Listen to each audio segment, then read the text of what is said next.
values and perseverance that they know bring to them as they enter the field. We share this achievement with you, and we thank you for this trust and trusting your children in our institution. And to our students, as you step outside university, always remember who you are and where you come from. As a Wesleyanian, you are guided by the teachings of John Wesley.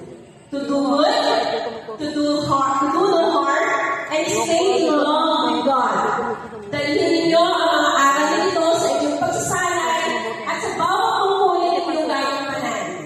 Live out the core values of Wesleyan: compassion, harmony, accountability, spirituality, and excellence. Ito ang inyong magiging gabay sa paggawa ng tama, sa pagharap sa hamon, at sa paglingkod ng may malasakit at dangal.